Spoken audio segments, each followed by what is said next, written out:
Now we're going to look at some old world architecture all around the world, and this is referring to a type of architecture that can be found worldwide. You call it neoclassical, they call it Gothic, Romanesque, Gothic Revival, colonial in some aspects.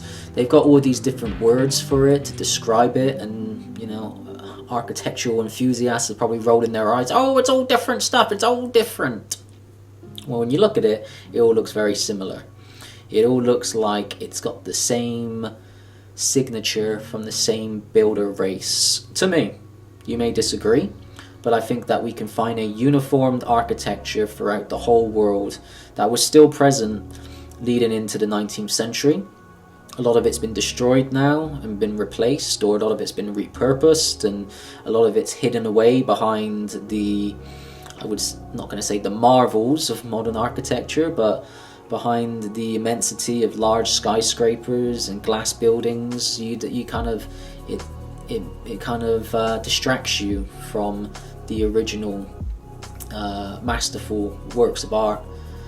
And yeah, we're going to have a look through some different places all around the world, and this kind of supports Fomenko's theory and claim that the Russian horde, as he called it, was a global empire that existed before the 1600s and then has been systematically removed throughout time. So Old World Europe we'll begin with, and we're just going to explore these buildings in a little bit more detail. We're going to have a look at the Antiquitex. I'm going to introduce you to the Erebus magic wand of truth, and then we're just going to get in and highlight, zoom in on some of these bits that we see, these bits of tech that are on top of all these buildings. So this is in the Red Square in Moscow. This was 1884. Again, just look at the ground, all dirt, muddy, you know, all wrecked. I mean, you can tell actually it's like concreted, some of it, but it's all been wrecked by something. Another picture of the Sarbel. You know, just looking at the people around it. Did these people build these buildings like we're told? I mean, what's this up here? A little bit of tech on the top of the tower. I'm surprised that these buildings actually still see the light of day. I would have thought that the Soviet Union would have got rid of all of this. St. Basil's Cathedral. So this picture here is somewhere in Amsterdam. I don't know where, but again, just look at the tech on top of the buildings. Very techy. There, a little stained glass window, little cymatic window right there. I believe this is in Germany. You got all this, the layout of the gardens. Again, cymatic gardens. Just look at the architecture. Look at the buildings. Again, this is in a time where there wasn't electricity, there wasn't power tools. This is in Amsterdam. Very impressive building. It's a famous building. I don't know what it's called. It's got that striped brickwork, the red brick on it. Again, just big battery, big capacitor on the global grid. Bell tower, all the bells are gone, and then we're going to start looking into the mud flood later on. You can see evidence of it here where there's windows popping out ground level. So these buildings go down much deeper and further than ground level is today. This is St. Nicholas Basilica in Amsterdam, supposedly built in the late 1800s. No construction photos. Again, I've shown you that they had photographic technology back then. Why were they not documenting the building, the construction of these architectural feats? Why? What is their reasoning for not doing so? I mean, very, very techy, almost a bit Moorish and almost reminiscent of that St. Basil's Cathedral. You know, that sort of dome, that interesting dome on the top. New Town Hall in Leipzig in 1905, Leipzig. Again, it looks very fantasy. It's almost like Rapunzel Tower, you know. That's how I kind of see it. Imagine Rapunzel being up here, being guarded by some sort of dragon flying around. But again, you see all these poles popping out of the buildings. You're going to see that a lot. Royal Arch in Dundee. I mean, look at that. I think that was destroyed in 1960. Up in Scotland. Wow, very impressive. This isn't so much like Old World Antiquitech. I think it just shows different layers of civilization. This looks more like Heliolithic, Megalithic. And then you've got 1, 2, maybe like 3 different layers of civilization. Cyclopean architecture, kind of reminiscent of what you see over in Peru. Sacsayhuaman. This is the earliest photograph of London, 1839. Interesting. This is St. Isaac's Cathedral in 1858. Supposedly took 40 years to build. And coincidentally, the chief architect, died as soon as it was built in 58. And then this is the photo in 1880. Like, what's going on here? What's with all this? Like, it looks like it's been deserted, and it looks older than what, 22 years? This looks way older than 22 years. Look at the, just look at the brickwork. I would like to see what was on this pediment here. Be interested to know what sort of characters are in the pediment. The bells, though, the bells are there, and they got the little balls with the little antenna coming off the top. I mean, very, very fascinating. Yeah. This is in Portugal. This is actually from the 1500s, but again, just showing the intricacy, the artistic inspiration in these buildings. But again, it's the same, it's the same sort of style. Same sort of style that you see. I think this is, I don't know if it was a Templar building. And they definitely had a part to play. The Templars were around that part of the world at that time. And then that's Europe. Then we move to, of all places, guys, of all places, this is in India, not what you'd expect to see in 19th century India. Look at this building. Look at this. This is the Victoria Terminus. This is a fucking train station. Really? A train station for this? Wow, this is one of my favorite buildings in the world. It's still there today. You look at it and you're just like, one of the most majestic buildings ever. Cymatic windows. Look at all of the antenna coming off every spire. Look at this. Arches everywhere, pillars everywhere. I mean, look at these people. Simple people. Basic people. And it just goes on. Look how big this construction is. How many bricks did it take to build this? This building next to it. The big dome on top. Like, how did they get that dome up there? Again, striped building, red brick. This is red brick also. Yeah, just look at these. Look at this. Bombay in 1890.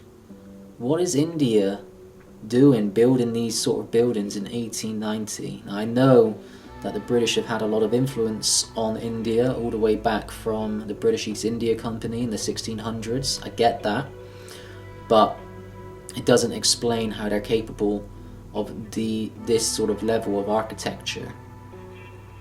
There's a clearer one of that. So before, this is what it was called before. It was the Victoria Terminus, Chapatri Shiva Terminus. Just look at it. Absolutely epic. Again, just when you see in a little bit finer detail, it just looks techie.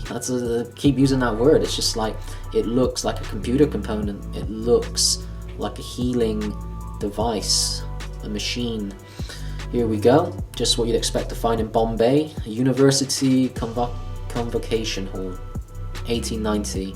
Built in 1869-74. Just what you need for a university building, a cathedral. Yeah.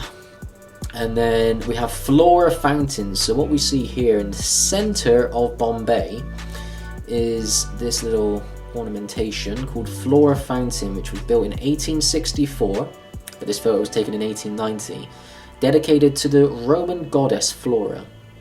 Now ask yourself, what is a Roman goddess, Flora, doing in the center of Bombay in the late 19th century? Please ask yourself, what is going on? That's two cultures removed. You've got the Brits coming over, supposedly building this in India, a Roman god. What has the Roman god got to do with the British? Okay, the Romans did have occupation in Britain, you know, but that was a long time ago. What are you still doing, building a fountain in honor of a Roman goddess in India?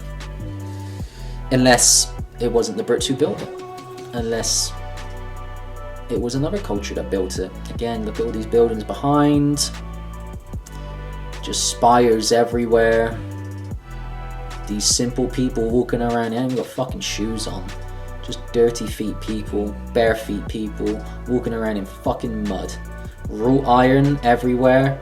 Told you the wrought iron is conductive, ferromagnetic. Crazy. I wonder what it would have been like just to place yourself in this woman's shoes right here. Well, no, she ain't got shoes, but this woman's feet, and just to look down this avenue, what it must have felt like. Epic. Would have fucking stunk, as it still does now. But still, it would have been so epic just to see all of this. These buildings, Bombay High Court, Rajabai Clock Tower. I mean, 1880, it was all just mud. It's all just fucking mud. Like, what's going on? And what's going on here? You know, statue Fort St. George, Madras, 1880. Look how old these buildings are. Look at this Greco-Roman architecture, this neoclassical architecture. What's this doing in India?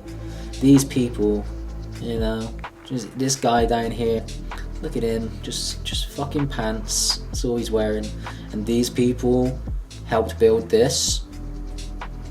You know, what's this little adornment doing here? Little rotunda here. Some statue. But again, spires everywhere, big pillars, grandiose. I would like to see what's on this pediment here. But what's this doing here? These people just stood in fucking mud. Stood in mud in their sandals or barefoot. You know, and they're building contraptions like this. Iron pillar. So they don't actually know the origins of this pillar. They don't know when it was built or made. This was a photo taken in 1880, and you can see here this arch had been semi-destroyed by something or some event. But this looks very techy to me as well. Big iron pillar, again, ferromagnetic. Big conductor of electricity. You know, you do the math. Elephanta Caves near Bombay, British era, 1880 photo. So, you know, they want to convince you that a bunch of primitive peasants with no power tools, no electricity, simply decided, you know, this looks like a pretty nice cliffside. Let's just carve out a highly sophisticated, intricate temple into this stone wall with nothing but hammer and chisel. Oh, fucking hell. Some of these stories, I mean, to me, and this will be explored further in part 2, this looks like the remnants, what they call survival pocket of a melted building. If the idea of a melted building is new to you, basically what it is that there was some form of event, they call it the X Factor event, plasma apocalyptic event, that smelted and melted these old world buildings. That what you're seeing with this cliff face here is actually part of a building, a greater building, and it's melted and eroded over time to where this pocket of survival down here is all that's left of the remnants of it. but you only have to imagine how catastrophic the event must have been in order to induce this level of damage to a construction. And we will see more of this in part 2. I will show much more convincing evidence for this event, to prove melted buildings exist. And if that's something that interests you, there is a good channel on Instagram, on TikTok, called Meltology, Red Brick Meltdown, Tartaria Meltdown. So shout out to Tartaria Meltdown. That's some very good eye-opening content. The General Post Office, British era, Calcutta. And it's like, now do you need a post office to look like the White House, to look like a US state capitol building? And let's get the old Rebus wand out. You can see these antenna coming off the top of these buildings, wrought iron detailing as well. Wrought iron detailing on the top, it's always there. But you know, this Greco-Roman architecture, these big pillars, you know, just this building here to the left. So like, what is going on in India? Not the India we were led to believe growing up existed. And this is another example of a melted structure. You can see this fortification, almost castle-like structure built on top of this stone mound, and it looks like it's coming out of the mound, almost as if this whole thing was a building and something's heated it from below and it's melted from below and it's kind of melted in on itself, and then it's solidified, and that's the remnants of the original building. Again, like I said, use your intuition, use your imaginative brain. What are you seeing and feeling when you view this photo? Are you seeing and viewing what they tell you to see, or are you seeing and viewing what intuitively you feel? So yeah, that is India for you. Just not the, obviously India has a complex history, a very ancient history, but its recent history leaves a lot to be desired. Old World China. So, moving on to Old World China. What do we see here? A few pictures that really captured my interest when I was doing the initial research into finding some photographic evidence of some out-of-place architecture. And what we see here is this castle-like structure. You can tell that it's taken up, you know, a block or so. And this is the sort of architecture, castle design that you'd expect to see in Europe. A little trifecta pattern going on here. Not something that you'd expect to see in early 20th century China. And then we have a street layout, French Park, French Concession in Tianjin. What really captured my interest here is the street layout itself. You got a little bandstand in the middle here. I don't know if that's a bandstand or a public water fountain, but we can see the geometry at play here. Maybe this was repurposed, maybe the street layout was here from a prior time. But again, the redirection of energy all flowing into this central point. Maybe an obelisk may have been there at one point in time. Just thought that was interesting. And then we have this, which is Shishiku Cathedral, Beijing, before the Boxer uprisings of 1899. Now, I don't know what I think of this picture. I don't know if it looks, I don't know if it's something to do with the actual facade, the geopolymer coating on it. It kind of looks a bit cheap, but at the same time, there is something very, very magical about it. I'd like to know what this symbol is here. I just find it odd to have I don't know if that's an older building with plastering around layered over it to make it look newer. I don't know, just didn't expect to find that in China. And then we have this. This looks like a very old building, and this is Trinity Church, or the mayor's house under construction to the left here. Shanghai, 1850s. Again, big antenna pole coming out the top. Looks a very old building, looks very weathered, looks like it's been there for a few hundred years.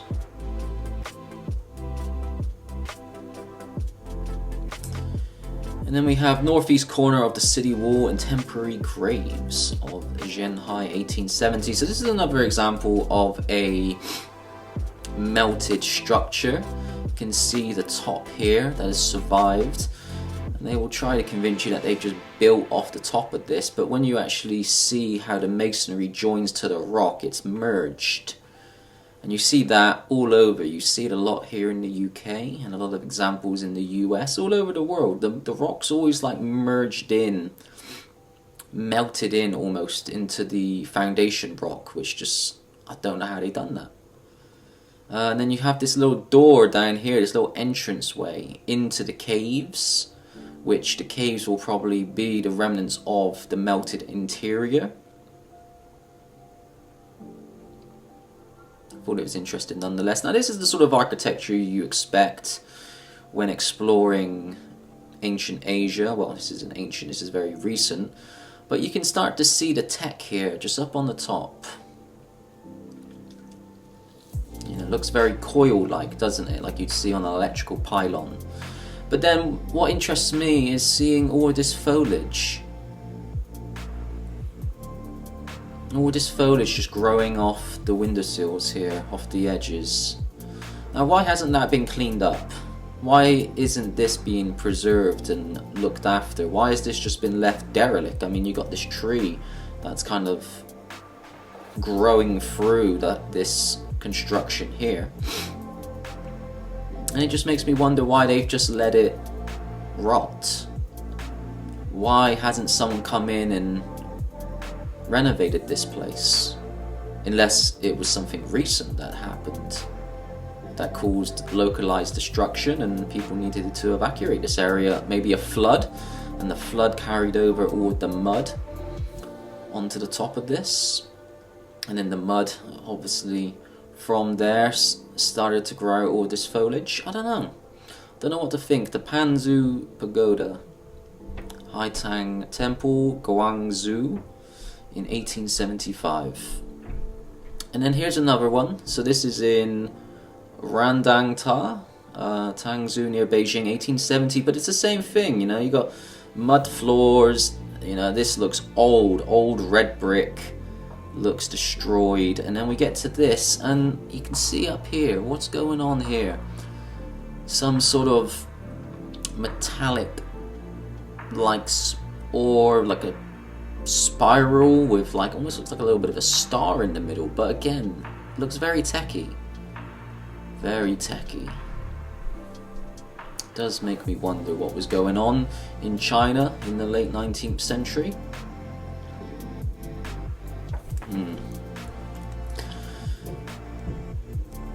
And then we move to Old World Brazil, and I find this very fascinating because the ideas of Brazil and what I thought it would look like at this time period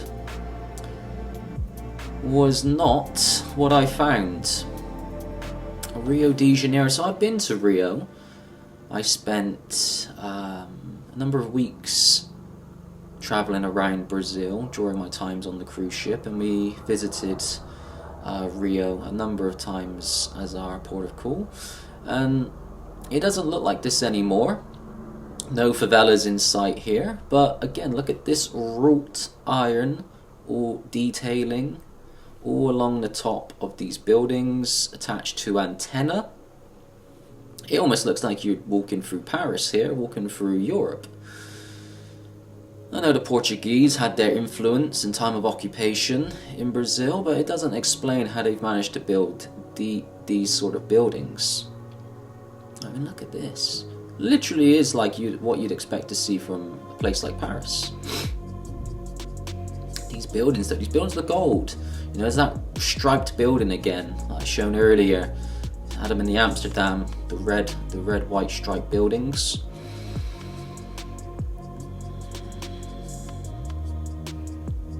Here's a little bit of a higher def version actually of the same street. You know, all of the adornments on here. I'd like to know what was going on with these little crests here. Again, you can just see all of the antenna just poking off all of the buildings. And then this is the location of a World's Fair exhibition that they held in Rio. I believe this is just behind Corcovado Mountain where Christ the Redeemer is. But again, look at this ground. Completely muddied, completely uneven, yet you've managed to build these supposed temporary structures on this uneven, unleveled ground. And if this is in the building process, where it should look like a construction site. Very odd, this building. It's definitely not temporary. Look at the size of this building. Again, same sort of architecture. Why would you be building this sort of architecture in Rio? In Brazil of all places, even if it was a world fair, make it something specific to your own culture. If you have all these people traveling from around the world, make it something unique, something that identifies your culture, unless it was a culture, the same culture that built the rest of the architecture we've been exploring so far. So this is now in Sao Paulo, and we got a little bell tower here.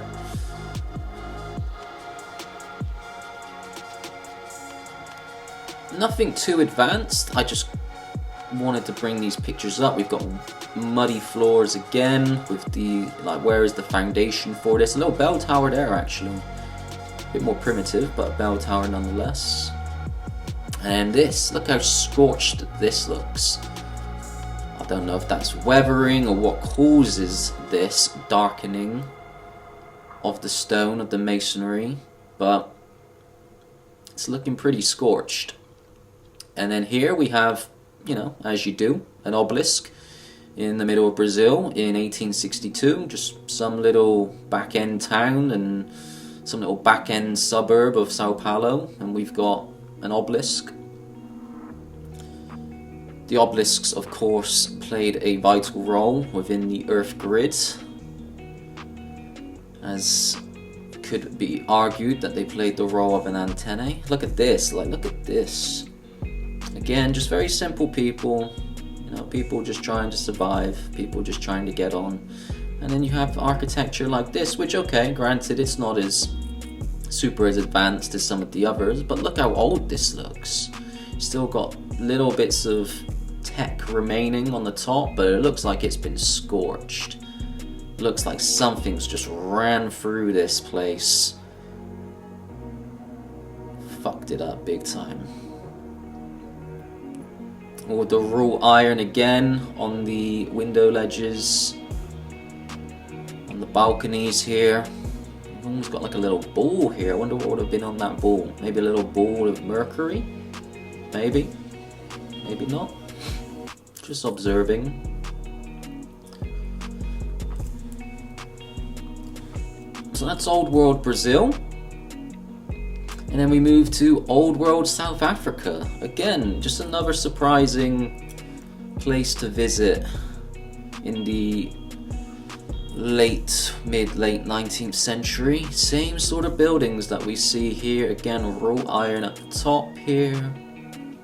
You know, look at this architecture with the columns, dirt roads. So this is all in Cape Town. No, this is in Johannesburg currently. And I know, you know, there was British occupation, imperialism, There's been a history of British occupation in South Africa, the likes of Cecil Rhodes, which we will be exploring later on when we're examining some of the robber barons of the day.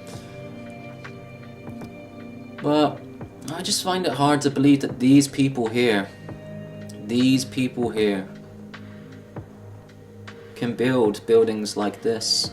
I don't see how they were trained with the skill set to be able to manufacture and construct buildings like this. We've got some more antennae here, little bell tower there. Here we go, a little bit of tech popping off the top here. This building here, it's relatively believable they could make, but I'm looking and I'm seeing, for example, these mud-flooded windows just on the bottom here. It makes me believe that this building is a lot older than Brucey, but again, just completely muddied out floor, you know, completely muddied out. You know, if you can pave pavements, why can you not pave the road? Unless an event happened and they paved the pavements after new leveled buildings and they just couldn't get done to the road yet, they had to re-level it out. And this is a very interesting building. Look at this, very European-esque. But look at this big antenna popping off. Very fascinating building, looks very Gothic. Looks like something you'd see in, what's that road? Is it Diagon Valley? In Diagon Alley in Harry Potter? Sort of building that you'd expect to see in that. Again, very New Orleans-esque. Place that we will be visiting in a little while. Looks like the French Quarter, doesn't it? Again, just all wrought ironing designs, very over the top with ornate detailing here.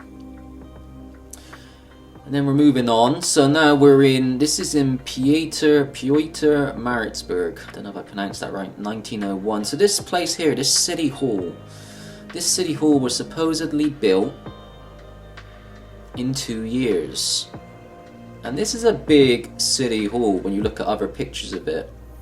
This has a big footprint. Again, you can see the striped red brick aesthetic.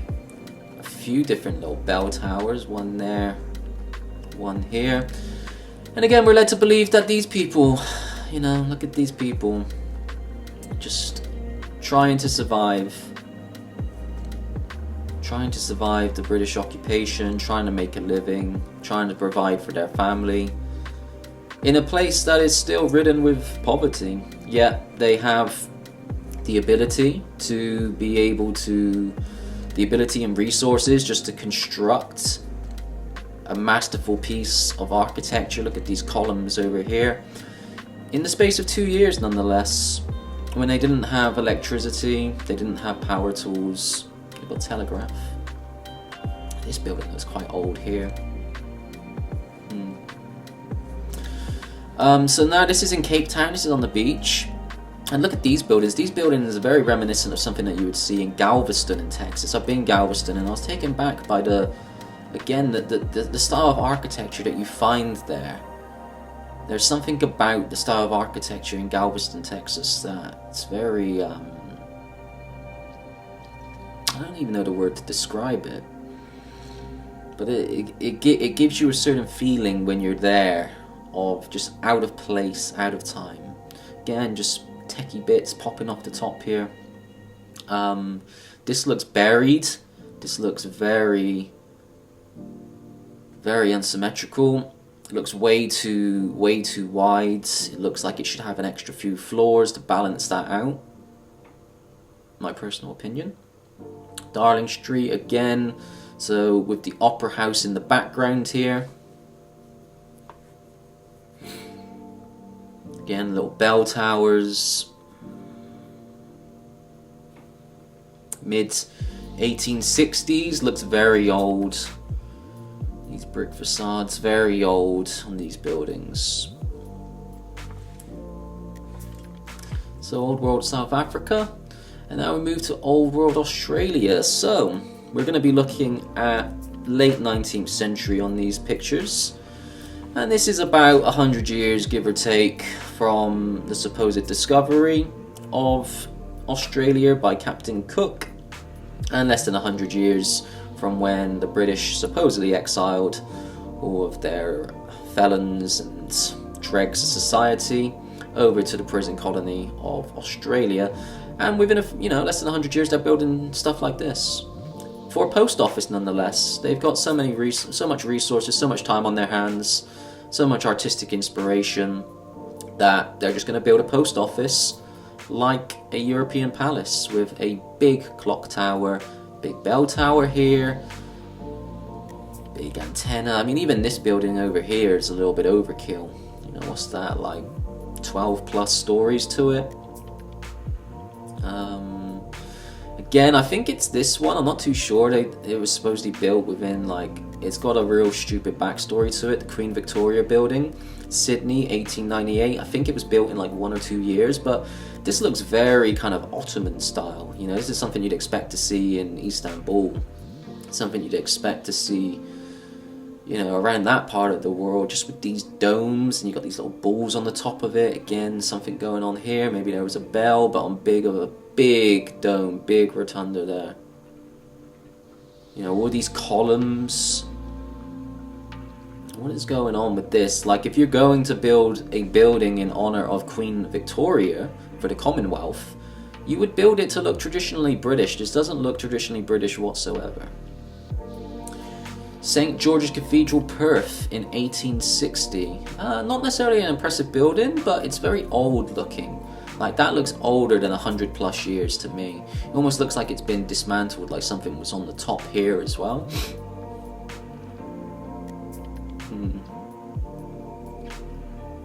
This is the one.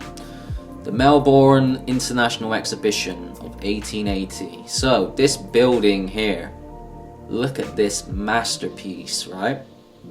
Look at this masterpiece. It was built in 1 year, guys. 1879 to 1880. You're like, what? I mean, come on, get real. I mean, it takes, you know, you see them popping up all over the place now. You have like Audis and Lidls. It takes them like 1.5 years, 2 years to build like a simple boxed Audi Lidl on the high street or in the suburbs of the UK. And they're building something like this, something as grandiose as this, in 1 year. And also look at this massive organ that they've got in here as well. What is the need for an organ? Like, look at, that's a big organ as well, guys. Yet there it is, built in 1 year. That's what they will try to convince you. That is what history states. No explanation. Look how big it just keeps going on and on. Like, look at the footprint. How many bricks? How much mortar? How much time and labor? I keep repeating myself, but you need to keep asking yourself whenever you look at something like this, because it just does not make sense in the slightest. Or it doesn't to me anyway. You know, I'm sure there'll be someone with a smart ass answer that will be able to try and explain it, but how they do that in 1 year in Australia when they're about 1 or 2 generations removed from unskilled prisoners. So this is one of the streets, Collins Street in Melbourne. Again, it just looks like a fully built out city. Fully built out, you know, this looks like a city that's been here for a few hundred years. Look at this architecture. Now one may ask, you know, what was the Aborigines up to if this was already here whilst they were there? I don't know. I don't have the answer for that. You know, the Aborigines are, in all respects, very primitive. Or they were when they were found by the British. So they wouldn't have been able to make this. But someone did, and I just don't think it's these people. I don't think it's these people that we see here. I don't see them building any of this. No construction photos, no nothing. They don't show anything, it's just here. And I told you they've had the technology to be able to show construction photos of, look at this, the Melbourne Stock Exchange. Why do you need a stock exchange to look like this? Oh yes, let's just write the Stock Exchange, 1890. So this is another one that was built in like 2-3 years. Something ridiculous, but look at this. It's like a like a cathedral. It's like you'd expect this to be attached to a cathedral to house all of the priests. Look at that, Simon. You know what this reminds me of a little bit is it's Doctor Strange's house. What's it called? Doctor Strange's place in New York. A big window at top. I'd love to see what that looked like inside. Again, very techy up here. Just completely unnecessary. Why do you need all of, like, you're a stockbroker. You know, you're working on the ground floor around here. What is there? People walking around the ground floor here. You know, you haven't got aeronautic technology to fly around, supposedly. What's with all this? Why do you need all this detailing up here? Who's going to appreciate any of this? Here we go. The Federal Coffee Palace. Such love for coffee that you need to make a palace for it. And not only that, you build this in 2 years. 2 years, we got a little bit of mud flood going on here. Big columns all around. Look at this, mercury balls up here. Really impressive building this. Really impressive to be built in the late 19th century. It's an electric tram they got here as well, by the looks of it. You know, what's an electric tram doing in Melbourne in 1890? Very, very suspicious, this building. The absolute size and scale of this thing. I wonder what this is as well. Wonder what adornments are on these buildings. Always Phoenician. Always like Phoenician statues and faces and Phoenician deities. Never anything that's relevant to the people of the land. You know, to the people that were there. Why are you not doing something that's more culturally relevant to your people? Unless it's the same people's. So yeah, that's Old World Australia for you. Raise a few eyebrows, I hope. And then we move into Old World Iran, and this isn't necessarily... I didn't include this to show you like architecture that is of a similar theme. I wanted to show you Iran because this is from a private collection, these photos. They were only released to the public very recently. They were in some royal private collection, and when you explore these in a little bit more detail, I mean, for me, it's not so much the architecture on display that's impressive. For me, it's showing a post-apocalyptic world, and a recent one. You know, if this was all happening around the time of ancient Mesopotamia, you know, the Persian Empire, or whenever this was to have happened and it was to be destroyed, ransacked, why hasn't someone come in and just cleaned this up? Why hasn't someone come in and just repurposed all of this? Like, look at this. This is completely endgame. It's completely mashed. You know, just turned to rubble, fried, melted, whatever, in its own footprint right here. Just a ruin. A ruin of an older civilization. But why has no one come in? Like, look at all of this. Like, what happened here? Okay, you've got this that's obviously survived. Whatever, all of this didn't survive. Like, look, that would have been a lot of buildings. But it's been absolutely destroyed. Look at it. What this would have been. It's sad. It's sad to see. I feel for these people here. You know, they're probably not knowing what the fuck to do with life now. You know, they just had their whole life taken from them. Or they found this out in the middle of Iran and just kind of taken refuge here. You know, got their little wooden scaffolding up to try and repair it a little bit. But all of this, crazy. You know, and for me, with my eyes, call them delusional eyes or awakened eyes, whatever, I don't see this being a natural cliffside. There's too many right angles. Look at this right angle here. You know, these parallel lines. More right angles over here. This doesn't look natural to me. This looks like the remnants of a very ancient wall that's been smelted. And then here, we just have a few pockets of survival. People just lining up for a photo shoot. Who these people are. Their history, who's their descendants, you never know, but yeah, I just thought it'd be fascinating to see. You know, they're just obviously at one time a very advanced civilization. You could almost call it the cradle of civilization. And this is by no means the most advanced architecture in Iran. They've got very advanced, but I just thought it was interesting. Look at all the artwork here on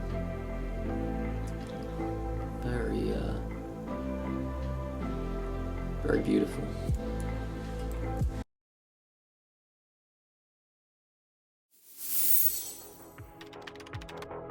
If you enjoyed this presentation and feel inspired to support both yourself and this channel, then head over to primalalchemy.co.uk. Awaken your potential with the world's only visionary health brand. Discover our collection of tonic herbal elixirs, rare crystals, and holistic health technologies. All chosen and created with intention, so you can focus on the energy you bring into your life.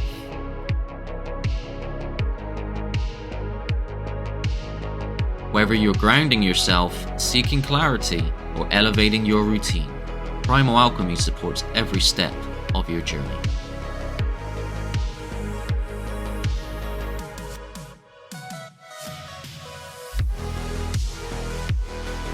Use code REBUS10 for 10% off all superfood elixirs at primalalchemy.co.uk.